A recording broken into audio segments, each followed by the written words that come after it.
Hello, nandito po tayo ngayon. Kasama ko si Kong JJ Romualdo ng Camiguin. Kasama ko po siya sa Commission on Appointments. Titikman namin ngayon yung masarap na lansones ng Camiguin. Pero dalawa to, Kong. Yeah, dalawa. Anong difference? Ito yung kamlong, this one's kamlong. Kamlong. Ito yung local. Okay. Yung local, ito yung native lansones. Okay. Ito naman yung kamlong, yung tatay ko po buhay pa, when he was governor, yeah. Kasi umiitim to, madali lang. Okay. 3 to 4 days, 3 days, umiitim. Pero masarap pa, masarap pa Masarap rin. talaga siya. So ang ginawa niya, pina-crossbreed niya sa Los Baños, yung buto nito at saka buto nito. Okay. So lumabas, kamlong, Camiguin longkong. Matagal Camiguin umitim. longkong. Yes, boss. Matagal umitim. It will take almost 10 days bago umitim. Masarap. Pero yung tamis niya, tamis ng local. So this is kumbaga pinagsama yung imported at saka Imported local. tsaka local. Kaya tinawag namin kamlong, Camiguin longkong. Longkong. Ganun. Mayroong longkong, may nagtatanim din dito, pero iba yung taste. Ano yan? Mas mahal ba pag binili ang kamlong sa or regular na long? O yung lanson? pag may bumibili dito, pag sa labas, preso. Pero sa amin, parehas pa rin. Katulad yan, nadami natin lansones. Kasi meron tayong soil enhancer.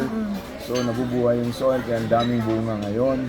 Pero yung per kilo dito, maabot na ng 10 to 15 pesos. Wow, 10 to 15 pesos lang ang lansones palengke dito. na yan, ha? Palengke price na yon. Oo, palengke na. Pag doon sa source, Oo. nasa mga 8 to 10 pesos. 8 to 10 pesos from the farmer. Oo, Okay. tuntua na sila doon. Tuwa na sila. Oo. Ang galing naman. Tapos, pero pag benta, yung Sa mga Maynila, trader, ang mahal na Manila, to. Cebu, wala na, 50. Eto, mas mahal to. Oo. Kasi, ito na special. Special, kamlong. Oo. So Ganun. ito, tinikman ko na ho. Malaman natin yung difference nito at saka ito. Pero mas gusto ko pa rin yung original. Marami yun, gano'n. Marami tayong mga kaibigan, mas gusto dito. Mayroon nga akong friend dati, talagang gusto niya yung local. Kasi Local. nilalagyan pa niya yung asin. Inaasnan yung Oo, lansones. kasi may tamis kasi may asin eh. Ito talagang sweet talaga. Yung tamis niya, nakuha dito, yung tamis dito sa kamlong. Pero ang tagal niya, ito tulad nito. Na-harvest days na natin yan. to, 2 days na to eh, 2 days. 2 days. Ganon, ito the other day. Ganon, hindi pa umitim. Pero You're right. 4 days, the 4th day, umiitim na to. Pero masarap pa rin. Ito, ganito lang yan.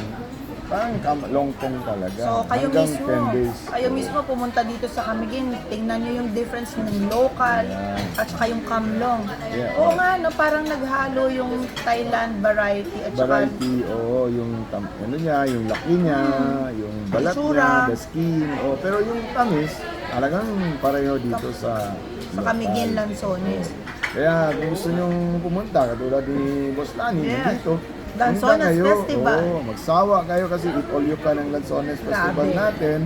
Kaya sa mas mahal man, magdala ko sa Manila, mahal yung aeroplano. Malaki Dito. na patong. Oo, so dito na lang.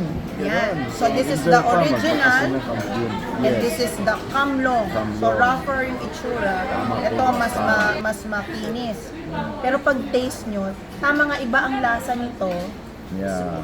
It's kind of sweeter. May combination siya ng foreign, ng Thai variety yeah. and the local variety. Yeah. Ito yung original. So kayo ang mag-judge kung ano mas masarap. Ito ba? Yung Camiguin lansones o yung kamlong variety? Ikaw, saan ka, boss?